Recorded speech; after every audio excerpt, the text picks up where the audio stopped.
Assalamualaikum warahmatullahi wabarakatuh. Halo calon pengantin, di bab 4 Ibu Mutiara ini kita akan belajar tentang kesehatan organ reproduksi, salah satu bagian penting dalam kesiapan menikah. Materi akan dijelaskan oleh Ibu Novi Nuryati, AM Backup. Mari kita mulai. Kita lanjut ya untuk hak reproduksi untuk kedua calon pengantin ya. Ada calon pengantin pria dan calon pengantin wanita. Yang pertama apa haknya, yaitu memiliki hak yang sama dalam memutuskan kapan akan mempunyai anak, berapa jumlah anaknya, dan jarak kehamilan atau jarak kelahirannya mau berapa lama. Kemudian hak yang lainnya apa, seperti misalnya mendapatkan informasi yang lengkap tentunya tentang kesehatan reproduksi, efek samping obat-obatannya apa, alat yang digunakan apa, nama tindakan medisnya apa, dan untuk mengatasi masalah kesehatan reproduksi yang seperti apa. Kemudian hak calon pengantin yang lain yaitu mendapatkan informasinya tentu yang mudah, yang lengkap, yang akurat tentang penyakit menular seksual atau biasanya disingkat dengan PMS. Jadi upaya kesehatan apa yang perlu dilakukan, pencegahan yang seperti apa. Nah, itu kedua calon pengantin memiliki hak reproduksi seperti itu. Kemudian hak yang lain adalah misalnya perempuannya hak untuk hamil, hak untuk menjalani kehamilan itu perlu pemeriksaan berapa kali, kemudian selama persalinan, selama masa nifas, sampai ke mendapatkan pelayanan alat kontrasepsi. Kemudian hak reproduksi yang berikutnya adalah hubungan suami istri terhadap pasangan masing-masing itu apakah tentunya bebas dari unsur pemaksaan, ancaman, seperti itu. Kemudian kita akan bahas juga mengenai organ reproduksi perempuan. Mungkin teman-teman di sini ketika dulu di sekolah ya masih ingat dulu mungkin saat belajar IPA tentunya biologi ya, ada pelajaran mengenai organ reproduksi. Sekarang kita akan bahas organ reproduksi perempuan itu ada apa aja. Yang pertama ada yang namanya ovarium atau biasa dikenalnya dengan indung telur. Nah, itu letaknya ada di kanan dan di kiri rahim ya. Kemudian fungsinya untuk apa? Fungsinya itu untuk mengeluarkan sel telurnya, biasanya bergiliran ya kanan kiri. Kemudian jika dibuahi dengan sperma, maka itu biasanya terjadi pembuahan atau konsepsi. Bila tidak dibuahi, nanti akan keluar bersamaan dengan saat darah haid ya, atau darah menstruasi. Kemudian ada organ reproduksi apa lagi? Yang kedua ada namanya tuba falopi atau saluran telur. Jadi salurannya juga sama di kiri dan di kanan rahim. Fungsinya itu untuk saluran yang dilalui oleh sel telur yang keluar dari indung telurnya menuju ke rahim. Kemudian ada juga yang namanya fimbre atau umbai-umbai ya. Jadi kalau yang itu fungsinya untuk menangkap sel telur yang dikeluarkan oleh indung telurnya. Ada juga namanya yang selanjutnya organ reproduksi itu namanya rahim atau uterus ya kalau secara medis namanya. Itu bentuknya seperti kurang lebih seperti pir ya, dan berat normalnya antara 30 sampai 50 gram pada saat tidak hamil ya. Jadi kurang lebih sebesar telur ayam kampung. Kemudian di dalam rahim itu ada banyak lapisan-lapisannya ya, ada lapisan parametrium, myometrium, dan endometrium. Itu masing-masing juga ada fungsinya ya. Jadi parametrium itu lapisan yang paling luar yang berhubungan langsung dengan rongga perut. Kemudian ada lapisan myometrium itu yang berfungsi mendorong bayi keluar nanti ya pada saat proses persalinan atau kontraksi. Kemudian ada juga lapisan endometrium, itu lapisan dalam rahim, itu tempat sel telurnya yang sudah dibuahi. Ini lapisan ini terdiri dari kelenjar yang berisi dengan pembuluh darah. Kemudian ada organ reproduksi apalagi, kita turun ke bawah ya, di bawah rahim itu ada yang namanya serviks atau leher rahim. Jadi itu merupakan bagian dari uterus yang berbatasan dengan vagina ya. Leher rahim itu membuka pada saat bayi akan keluar atau akan lahir ya. Kemudian di bawahnya serviks atau leher rahim ada yang namanya vagina ya, atau liang kemaluan. Jadi liang kemaluan atau vagina itu di depan itu bentuknya lebih kecil ya, sekitar 6,5 cm, kemudian membesar ke belakang ya, si dinding belakang itu kurang lebih ukurannya sekitar 9 cm. Jadi fungsinya untuk apa? Fungsinya untuk tempat penetrasi ya, tempat penis berada saat berhubungan seksual, dan tempat keluarnya menstruasi, serta tempat keluarnya bayi juga. Kemudian ada apa lagi? Ada yang namanya organ reproduksinya klitoris. Jadi klitoris itu merupakan organ yang paling sensitif ya, paling peka terhadap rangsangan dibandingkan dengan bagian alat kelamin yang lain, karena di situ banyak mengandung pembuluh darah dan juga syaraf ya. Kemudian ada yang namanya labia nih, labia juga ada labia mayora, ada labia minora, terus ada yang namanya perineum. Perineum itu jadi jaringan antara vagina dan anus ya, itu berada dan jaraknya itu kurang lebih sekitar 3 sentian ya. Perineum berperan penting dalam berkemih, buang air besar ya, hubungan seksual, juga dalam melahirkan. Biasanya itu daerah yang paling sering terjadi robekan pada saat melahirkan. Nah, itu untuk organ reproduksi perempuan ya. Sekarang kita lanjut ke organ reproduksi laki-laki. Ada apa aja? Yang pertama ada namanya testis ya, atau biasa disebutnya dengan buah zakar. Jumlahnya ada berapa? Ada 2 buah ya. Itu untuk memproduksi sperma setiap harinya ya, dan dengan bantuan tentunya hormon yang namanya testosteron ya. Jadi testis itu berada di dalam skrotum ya, di luar rongga panggul. Karena pembentukan sperma itu butuh suhu yang paling rendah pada suhu badan ya, daripada suhu badan. Jadi di bawah 36,7 derajat Celcius ya. Kemudian sperma juga bentuknya mungkin teman-teman tahu ya seperti apa, seperti berudu ya, atau kecebong. Ada ekornya juga ya. Jadi itu hasil dari testis yang dikeluarkan saat ejakulasi bersamaan dengan yang namanya cairan mani, dan bila bertemu dengan sel telur yang matang akan terjadi namanya pembuahan ya, atau kehamilan. Kemudian ada organ reproduksi apalagi? Ada yang namanya skrotum, atau biasanya namanya buah zakar ya. Jadi ada kantong kulit nih yang melindungi testis, warnanya biasanya gelap ya, dan bergantung di testis. Nah, itu ada otot polosnya di sana, terus biasanya juga mengatur suhu testis agar relatif tetap stabil ya. Kemudian ada yang namanya juga saluran sperma. Saluran sperma ini jadi saluran yang menuju ke saluran kencing ya.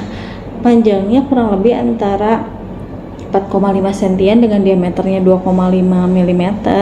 Kemudian saluran ini kecil sekali ya, lebih kecil dari vas deferens. Kemudian bentuknya berkelok-kelok dan membuat bangunan seperti topi ya bangunannya. Kemudian ada juga namanya penis nih ya, mungkin teman-teman sering dengar juga. Penis itu berfungsi sebagai alat hubungan seksualnya laki-laki ya, untuk pengeluaran sperma dan air mani ya, atau air seni. Pada keadaan biasa itu ukuran penis itu kecil, tapi ketika terangsang secara seksual, darah itu banyak yang dipompa ke penis sehingga berubah menjadi tegang dan besar, disebut sebagai ereksi ya. Kemudian pada laki-laki itu biasanya ada yang dibuang nih ya, di penis itu dibuang kulitnya, namanya kulit prepusium. Jadi secara medis sunat itu dianjurkan karena memudahkan pembersihan penis sehingga mengurangi kemungkinan terkenanya ada infeksi, ada radang, dan juga kanker. Nah, kemudian setelah mengetahui organ reproduksi, kita biasanya ada yang namanya persiapan kesehatan pranikah ya, yang bisa dilakukan oleh calon pengantin di fasilitas kesehatan, baik itu di puskesmas, di klinik, atau di tempat fasilitas kesehatan lain. Apa saja yang dilakukan, jenis pemeriksaannya apa saja? Yang pertama, jenis pemeriksaannya biasanya dilakukan screening status imunisasi. Imunisasi apa yang dilakukan di puskesmas atau di klinik yang berhubungan dengan calon pengantin? Itu ada namanya imunisasi tetanus ya. Jadi dia mencegah penyakit tetanus gitu. Minimal itu pemberian dosisnya itu 5 kali ya. Kemudian untuk ini itu diberikannya untuk catin yang perempuan ya, melindungi diri terhadap penyakit tetanus tentunya ya, melindungi baik itu ibu maupun bayi ya nanti saat melahirkan. Kemudian apalagi yang dilakukan pada saat pemeriksaan kesehatan, yaitu pemeriksaan tanda-tanda vital seperti tekanan darah, nadi, nafas, kemudian suhu tubuh ya. Kemudian ada pemeriksaan berat badan, tinggi badan, pemeriksaan lingkar lengan atas untuk mengetahui status gizi. Kemudian ada pemeriksaan kesehatan jiwa, ada pemeriksaan laboratorium, itu ada pemeriksaan namanya pemeriksaan HB untuk mengetahui anemia atau tidaknya, kemudian pemeriksaan golongan darah bila diperlukan, ada pemeriksaan air kencing juga, dan pemeriksaan kesehatan lain bila ada indikasi ya, misalnya ada diketahuinya DM atau tidak. Kemudian pemeriksaan untuk mengetahui adanya penyakit menular seksual atau tidak ya, seperti sifilis dan HIV, ini pun sama dilakukan pemeriksaan. Nah, tadi kan ada disebutkan untuk pemeriksaan kesehatan, salah satunya adalah screening imunisasi tetanus. Jadi bila calon pengantin ini belum pernah mendapatkan atau status imunisasinya belum lengkap, maka diberikan imunisasi tetanus. Jadi imunisasi tetanus ini mencegah penyakit tetanus dan juga difteri ya. Tadi sekali lagi untuk memiliki kekebalan seumur hidup bagi ibu dan juga bagi bayinya. Nah, imunisasi tetanus ini tadi ada 5 dosis ya. Jadi jarak dari tetanus 1 ke tetanus 2 itu intervalnya minimalnya 4 minggu ya. Kemudian masa perlindungannya untuk 3 tahun. Kemudian dari tetanus 2 ke tetanus 3 itu interval minimal pemberiannya 6 bulan ya. Kemudian masa perlindungannya 5 tahun, dan dari tetanus 3 ke tetanus 4 intervalnya 1 tahun ya. Kemudian masa perlindungannya sampai 10 tahun, dan yang terakhir itu ada tetanus 5, itu interval minimal pemberiannya 1 tahun setelah TT4, dan untuk masa perlindungannya bisa lebih dari 25 tahun. Nah, tadi juga di tempat fasilitas kesehatan, teman-teman calon pengantin juga bisa dilakukan pengukuran status gizi ya, dari berat badan dan tinggi badan. Itu nanti kita akan mendapatkan yang namanya indeks massa tubuh atau biasa disingkatnya IMT ya, mungkin teman-teman udah pernah dengar. Jadi IMT itu kita harus tahu dulu berat badannya berapa dan tinggi badannya berapa. Nanti ada rumusnya. Rumusnya seperti apa? Rumusnya adalah berat badan dalam kilogram dibagi tinggi badan dalam meter dikuadratkan. Kemudian hasilnya seperti apa? Nah, hasilnya itu bila IMT-nya 18, hasilnya 18,5 sampai 25, berarti status gizinya normal. Tapi kalau hasil IMT-nya di bawah 18,5 sampai 17, itu status gizinya kurus ya, atau kekurangan berat badan tapi masih tingkatnya ringan. Kemudian kalau di bawah 17 nih hasil perhitungan yang tadi, berarti status gizinya itu sangat kurus, berarti kekurangan berat badannya tingkatnya sudah berat. Kemudian kalau hasil IMT-nya tadi lebih dari 25 sampai dengan 27, berarti termasuk status gizinya gemuk ya, berarti kelebihan berat badan tapi masih tingkatnya ringan. Kalau hasilnya lebih dari 27, berarti kelebihan berat badan tingkat berat atau yang biasa disebut dengan obesitas. Nah, sekarang gimana nih persiapan gizi dalam sehari-hari yang perlu dilakukan pasangan calon pengantin? Yang pertama, setiap pasangan calon pengantin itu dianjurkan untuk mengkonsumsi beraneka ragam makanan ya, untuk memenuhi kebutuhan tubuh kita. Tentu harus gizi yang seimbang ya. Gizi seimbang itu terdiri dari apa? Sekarang namanya isi piringku ya. Jadi sepertiga piring berisi makanan pokok, kemudian sepertiga piringnya lagi berisi sayuran, sepertiga piringnya lagi berisi lauk pauk dan buah-buahan ya, dalam proporsinya yang sama. Nah, kemudian harus apa lagi? Minumnya jangan lupa biasakan minum air putihnya minimal 8 gelas per hari Hindari juga minum-minuman seperti teh atau kopi ya setelah makan, apalagi karena dapat mengganggu penyerapan gizinya ya. Kemudian batasi juga konsumsi garam, gula, dan lemak ya, atau minyak berlebih ya. Kemudian kita harus membiasakan perilaku hidup bersih dan sehat. Tentu dengan cara apa? Misalnya cuci tangan sebelum makan gitu ya. Terus melakukan aktivitas fisik juga kita perlu ya untuk memperlancar sistem metabolisme di dalam tubuh. Kemudian kita harus mempertahankan dan memantau berat badan tadi ya. Jadi setiap hari harus makan makanan gizi seimbang. Nah, untuk menjaga kesehatan organ reproduksi, apa sih yang harus dilakukan ya? Contohnya, sebaiknya kita mengganti pakaian dalam minimal 2 kali sehari ya. Terus gunakan pakaian dalamnya jangan yang terlalu ketat. Kemudian bahannya kalau bisa katun ya, supaya dapat menyerap keringat. Kemudian kita bersihkan organ reproduksinya, ceboknya nih dari arah depan ke belakang. Tentunya pakai air bersih, kemudian dikeringkan dengan handuk atau tisu yang bersih. Kemudian kalau pakai anduk hati-hati, harus yang bersih, yang kering, tidak lembab dan juga tidak bau ya. Khusus untuk perempuan nih, kita tidak boleh terlalu sering menggunakan namanya pembalut yang tipis itu ya, atau panty liner. Kemudian jika sedang haid atau sedang menstruasi, kita harus ganti pembalutnya minimal setiap 4 jam sekali, atau setelah buang air kecil diganti. Kemudian bagi perempuan, hati-hati bila ada keputihan, harus diawasi keputihannya harus tidak mengarah ke arah yang patologisnya atau yang bermasalah. Seperti apa? Keputihannya jangan sampai berbau, jangan sampai berwarna, jangan sampai gatal. Bila ada keluhan seperti itu, harus segera periksa ke tenaga kesehatan untuk konsultasi lebih lanjut. Kemudian untuk laki-laki, bagaimana cara menjaga kesehatan organ reproduksi? Tentunya bagi laki-laki, kita semua sudah tahu ya, ada anjuran untuk dilakukan hitannya atau disunat.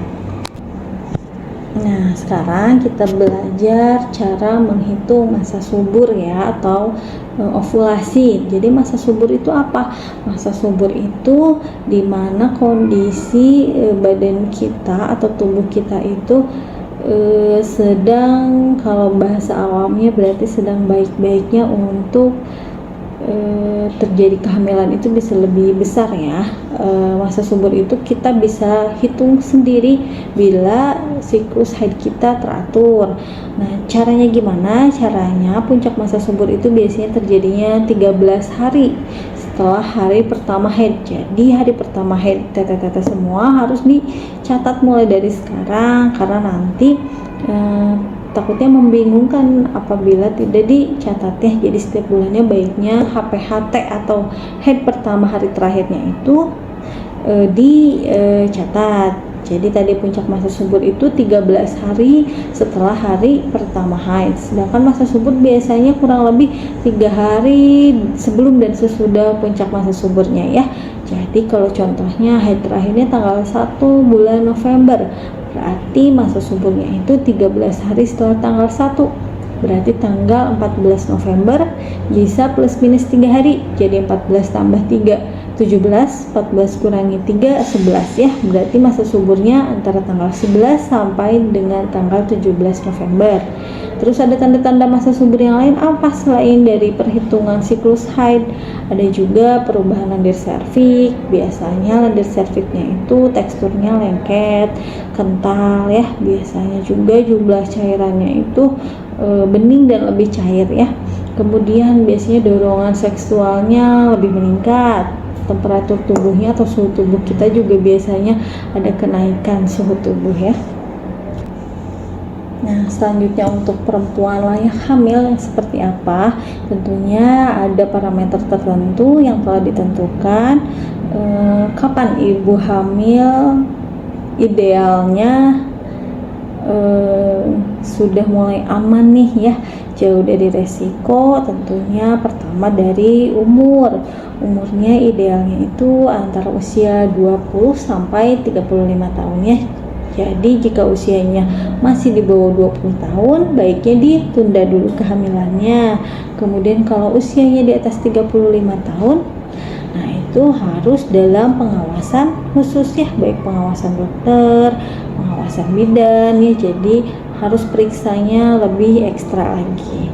Kemudian jumlah anak yang dianjurkannya berapa? Jumlah anaknya itu idealnya kurang dari 3 orang ya. Jadi kalau kurang dari 3 orang itu berarti 2 orang ya. Jadi kalau sudah 3 orang itu sudah tidak dianjurkan untuk hamil lagi.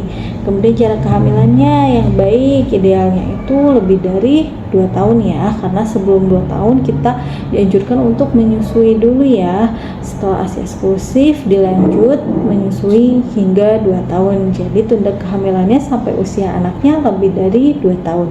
Kemudian tadi dilihat juga dari IMT ya, atau indeks massa tubuh.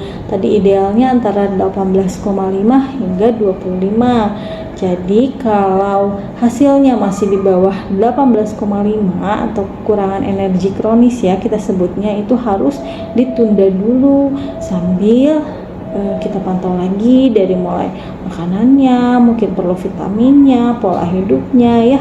Kemudian bila berlebih seperti apa? Bila berlebih juga sama, mungkin harus diet dulu, harus olahraga dulu ya, supaya berat badannya ideal dulu.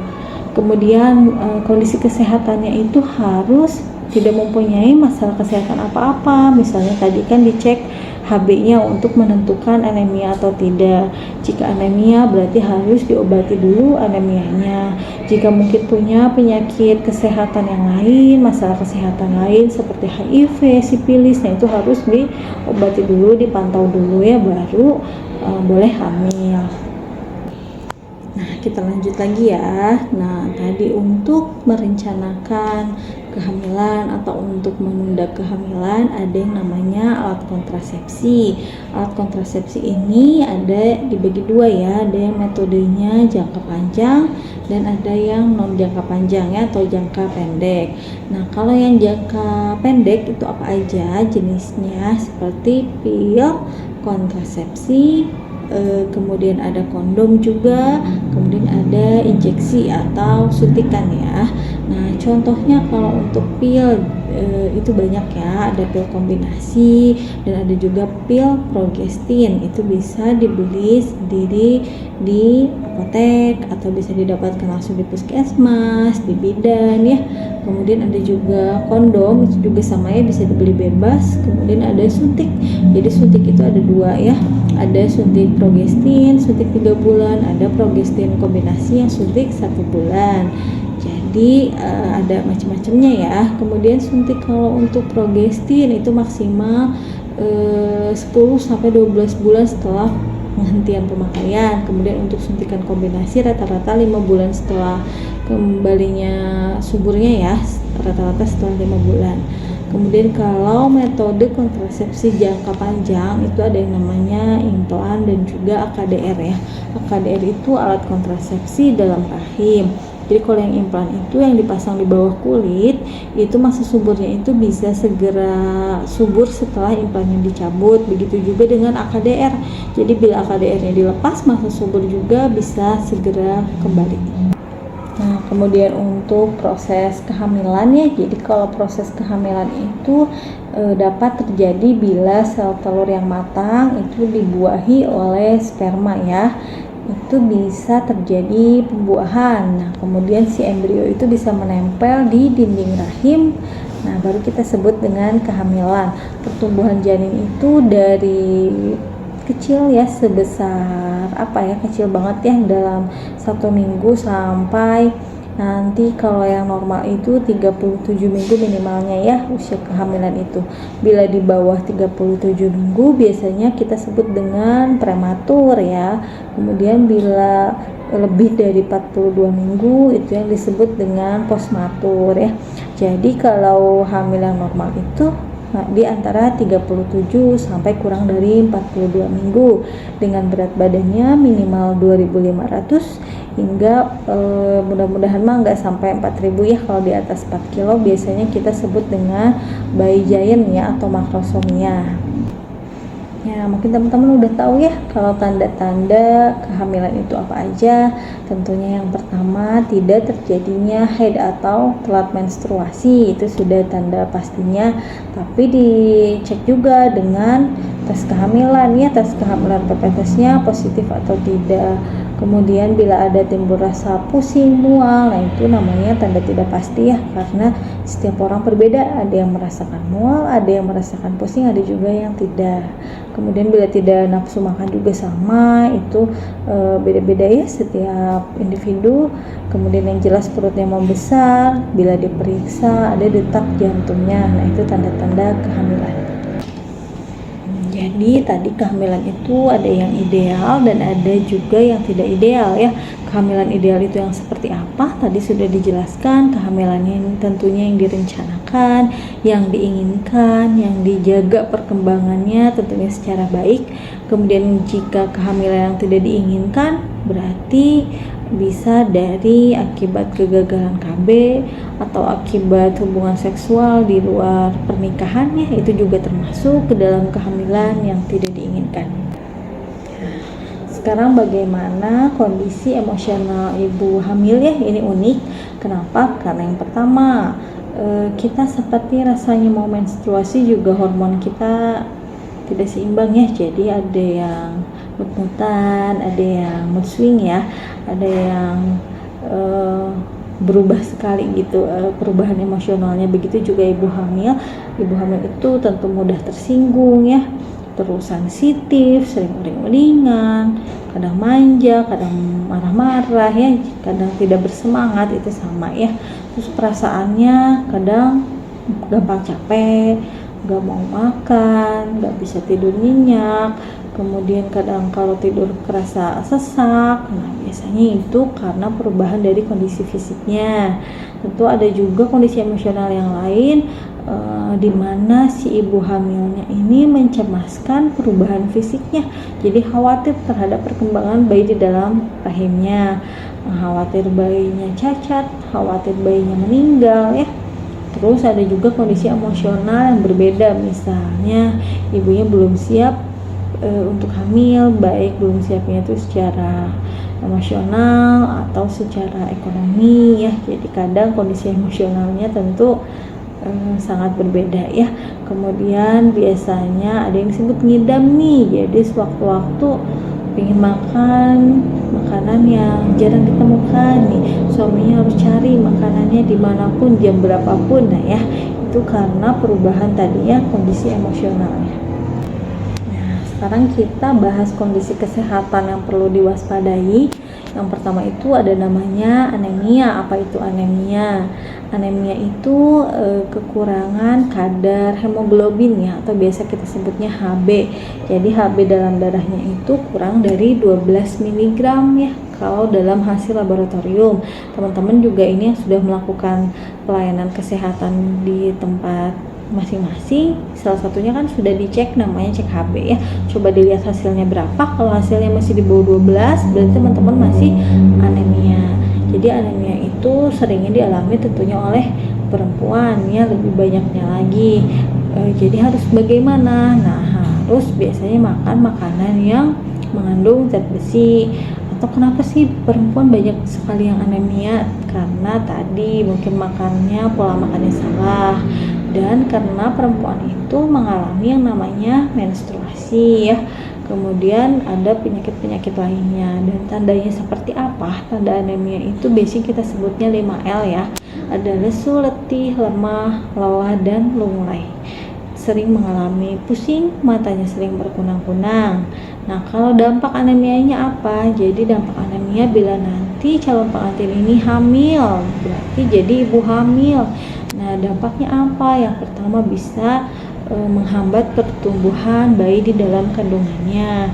Kemudian bisa menyebabkan bayi dalam kandungannya itu lahir dengan berat badan yang rendah atau lahir sebelum waktunya yang kita sebut prematur.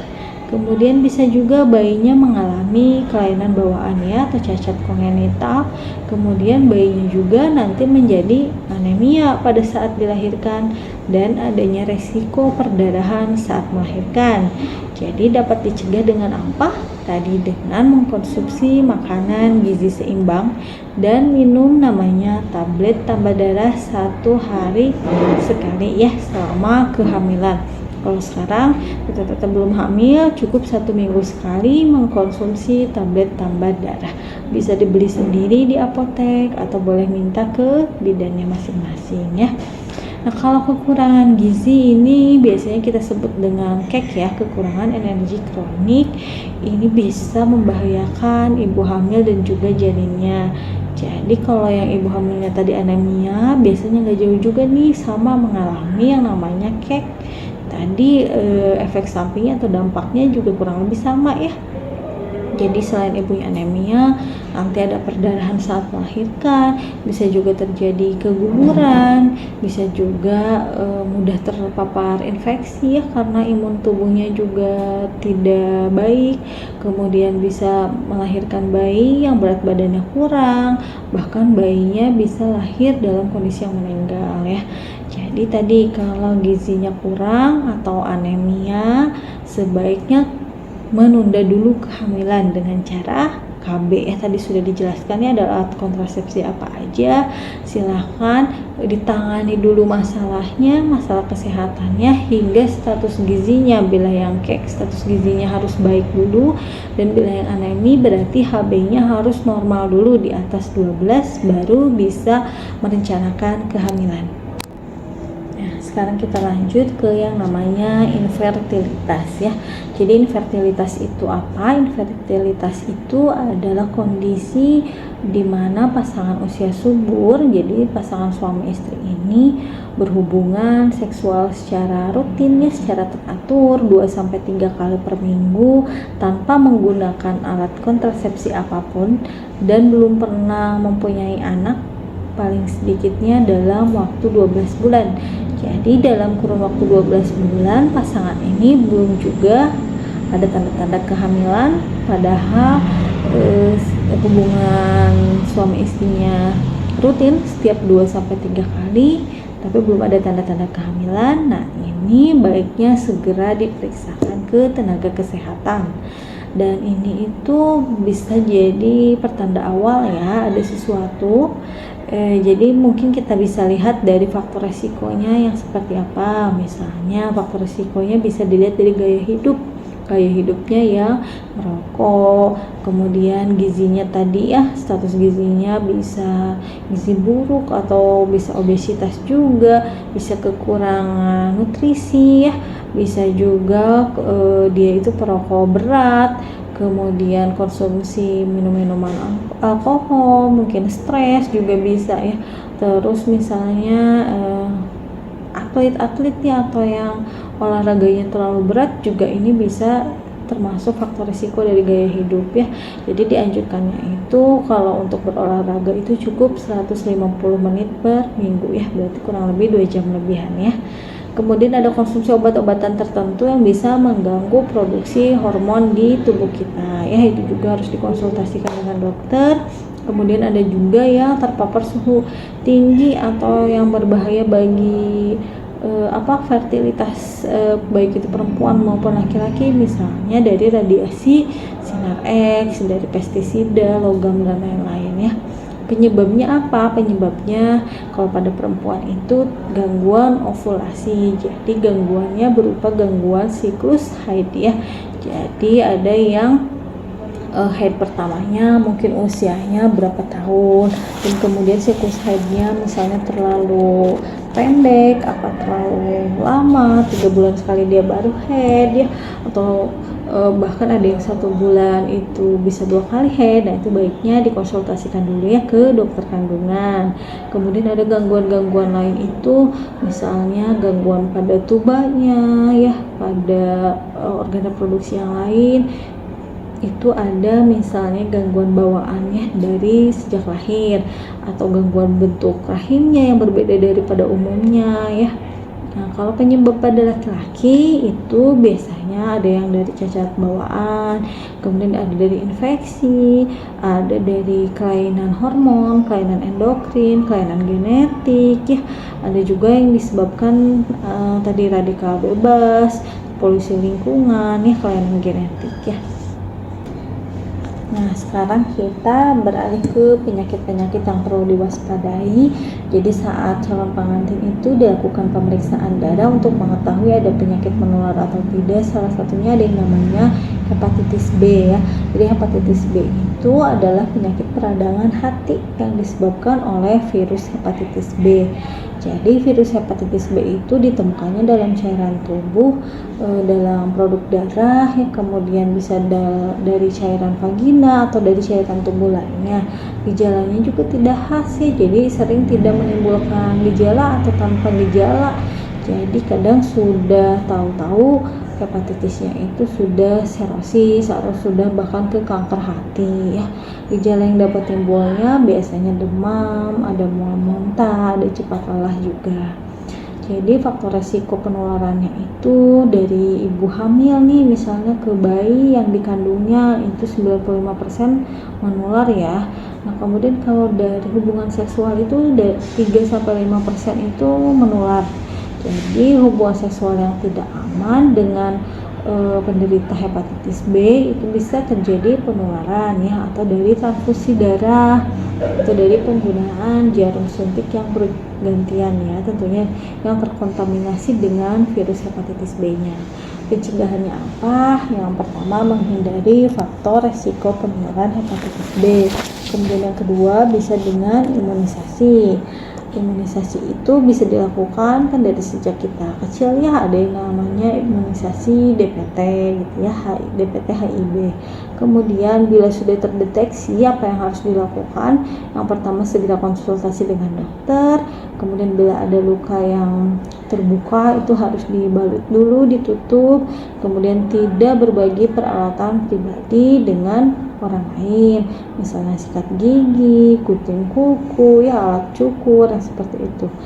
Jadi hepatitis B itu dapat menular melalui hubungan seksual dan menular dari ibu hamil ke bayinya. Nah, kita lanjut lagi ya untuk penyakit-penyakit yang perlu diwaspadai yang lainnya. Ada yang namanya diabetes mellitus atau biasanya kita sebut penyakit gula ya. Ini itu ditandai dengan adanya peningkatan kadar gula dalam darah, biasanya hasilnya itu lebih dari 200 mg per desiliter. Itu untuk hasil gula darah sewaktunya ya. Jadi teman-teman calon pengantin, untuk yang calon pengantin perempuan juga sudah dilakukan pemeriksaan yang namanya pemeriksaan GDS ya, gula darah sewaktu. Jadi kalau hasilnya masih di bawah 200 berarti masih dikategorikan normal.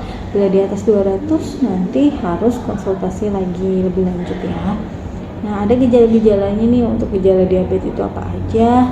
Ada yang disebut namanya trias DM ya. Jadi dia itu banyak minum, banyak makan, dan sering kencing ya. Kemudian cepat ngantuk, cepat capek. Kemudian ada yang penglihatannya sampai kabur ya, buram. Terus ada yang berat badannya juga mengalami penurunan yang signifikan ya. Nafsu makannya malah meningkat. Kemudian bila ada luka susah sembuh, ada masalah pada kulit juga bisa ya, ada yang gatal-gatal, iritasi. Kemudian dampaknya nih apa? Nah, nanti kalau calon pengantin yang perempuan ini hamil, jadi hamil dalam keadaan diabetes mellitus ya, atau diabetes mellitus dalam kehamilan, ini resikonya apa saja? Yang pertama, berat badan bayi nanti bisa di atas normal, jadi bisa besar berat badannya, bisa di atas 3,5 kg, bahkan di atas 4 kg ya, di atas 4.000 gram. Kemudian bayinya nanti saat lahir bisa beresiko yang namanya hiperbilirubin ya. Kemudian bisa juga lahirnya prematur sebelum waktunya. Kemudian ibu hamilnya itu bisa mengalami resiko hipertensi dalam kehamilan. Jadi banyak ininya ya, banyak efeknya ya. Kemudian bayinya juga nanti setelah dewasa dia bisa beresiko mengidap diabetes juga ya. Nah, sekarang kita lanjut ke yang namanya IMS ya. IMS itu infeksi menular seksual. Itu ada banyak macamnya. Di antaranya yang pertama biasanya lebih tenar disebutnya itu kencing nanah ya, atau gonore. Nah, pada laki-laki itu biasanya pipisnya itu kental ya, putih kekuningan. Warnanya pada perempuan juga sama ya, jadi keputihan tapi warnanya itu kuning berbau ya. Kemudian pencegahannya apa yang bisa dilakukan, yaitu tidak berhubungan intim dengan sembarang orangnya, jadi setia pada pasangannya, kemudian menggunakan kondom dan segera periksa jika ada keluhan dan minum obatnya sesuai dengan anjuran dokter. Begitu juga sifilis nih, si raja singa itu kayak luka koreng ya, terus biasanya juga membesar ya, nggak ada nyeri tekan. Nah itu juga sama, pencegahannya itu tidak berhubungan intim sembarangan, setia pada pasangan, dan bila ada keluhan segera periksakan dan minum obatnya sesuai dengan anjuran dokter. Gitu juga ada yang namanya herpesnya. Jadi herpes mah biasanya diawalinya dengan kayak bintil atau luka kecil gitu ya, biasanya kemerahan, biasanya gatal, nyeri. Nah itu juga sama, pencegahan yang dilakukannya tidak berhubungan intim pada orang lain ya, tentunya tidak seks bebas, setia pada pasangan, menggunakan kondom, dan hindari faktor pencetusnya apa. Ada juga yang namanya chlamydia, ada yang namanya kondiloma acuminata atau biasanya disebutnya jengger ayam. Nah, jadi IMS yang tadi dijelaskan itu dapat menyebabkan infertilitas tadi ya, kemandulan, kemudian bisa menular pada pasangan, bahkan menular ke bayi yang dikandungnya atau nanti saat melahirkan bayinya.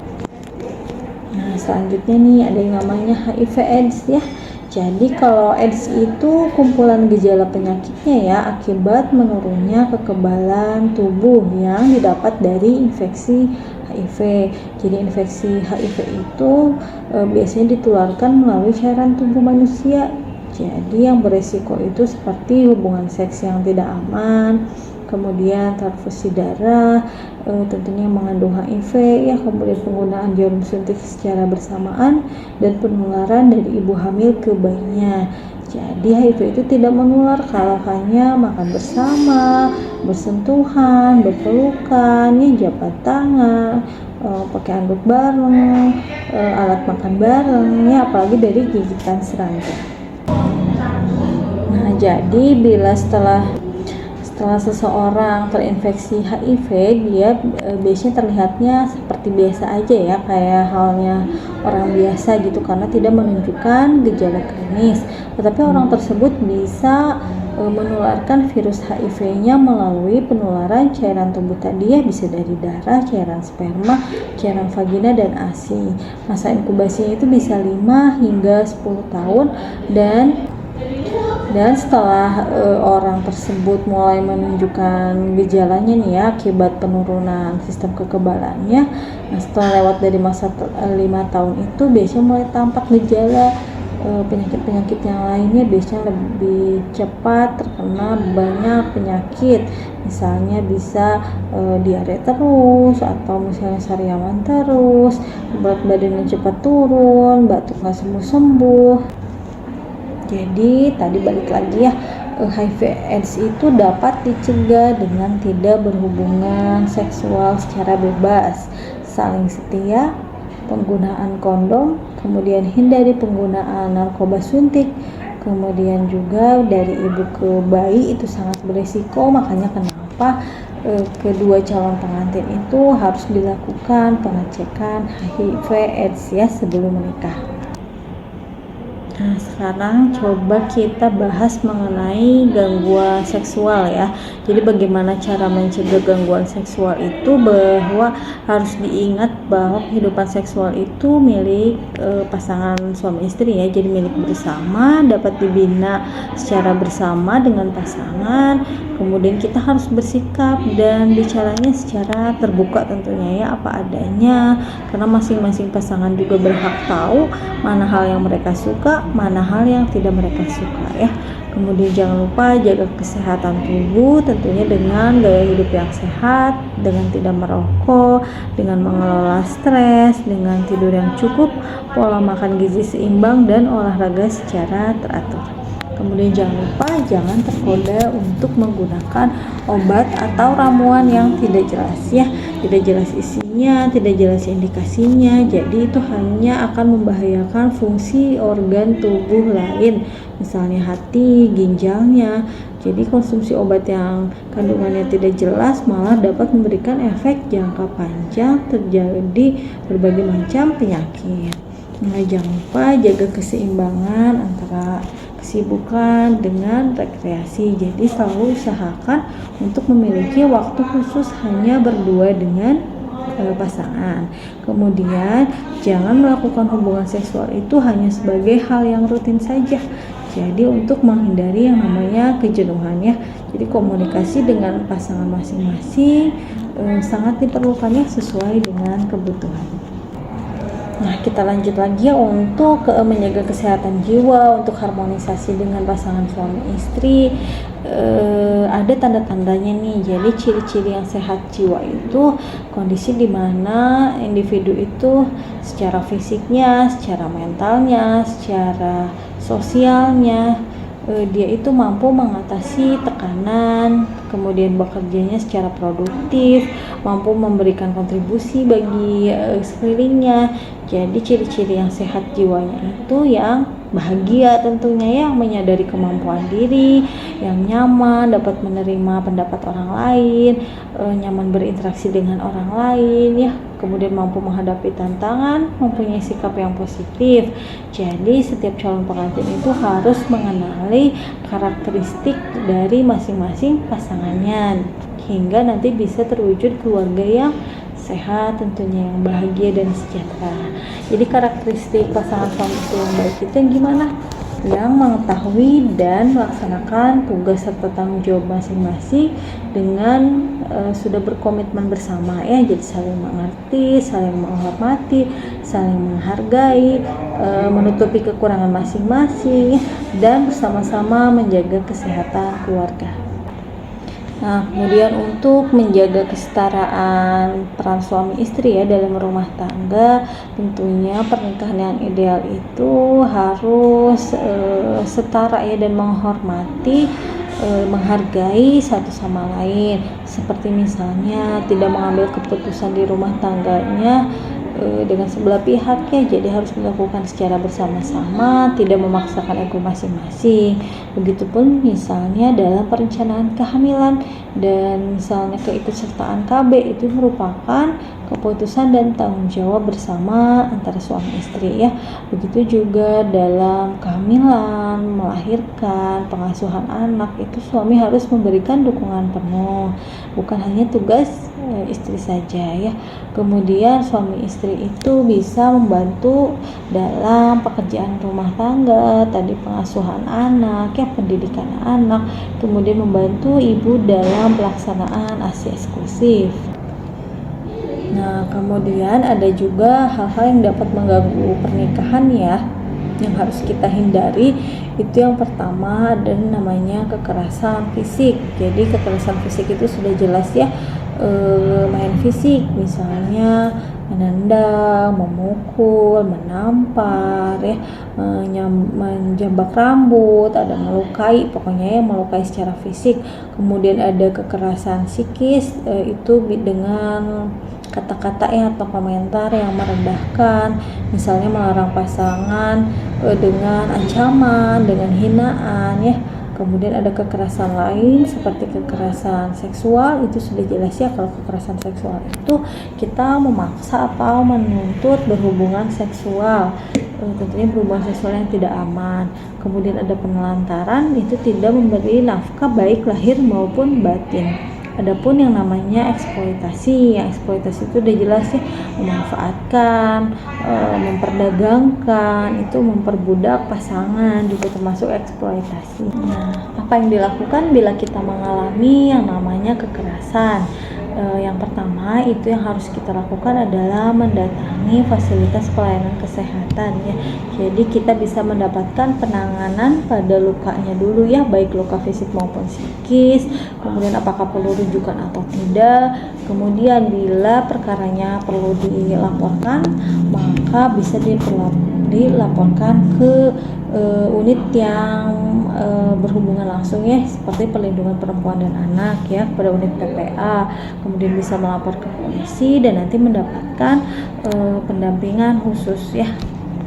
Nah, jangan lupa nih yang terakhir, kita harus biasakan untuk hidup sehat ya, atau biasanya kita singkatnya dengan GERMAS, Gerakan Masyarakat Hidup Sehat. Jadi GERMAS itu suatu tindakan yang sudah terencana, ada komponennya untuk meningkatkan kualitas hidup tentunya ya. Jadi tujuannya itu kita tetap produktif, lingkungannya juga nanti diharapkan bersih, kesehatannya terjaga, jadi biaya untuk pengobatan itu bisa berkurang. Jadi pelaksanaannya itu ada 7 ya. Yang pertama adalah melaksanakan aktivitas fisik, kemudian ada konsumsi sayur dan buah, tidak merokok, tidak mengkonsumsi alkohol, kemudian memeriksakan kesehatan secara berkala, membersihkan lingkungan, dan menggunakan jamban sehat. Ya, teman-teman, mungkin itu yang bisa saya sampaikan ya mengenai kesehatan reproduksi khususnya untuk calon pengantin. Jadi untuk teman-teman semua calon pengantin jangan lupa melakukan pemeriksaan kesehatan terlebih dahulu bersama pasangannya dan merencanakan untuk menjadikan keluarga tentunya yang sehat, yang berkualitas ya. Mudah-mudahan apa yang didapatkan bisa bermanfaat. Salam sehat semuanya. Terima kasih. Wassalamualaikum warahmatullahi wabarakatuh.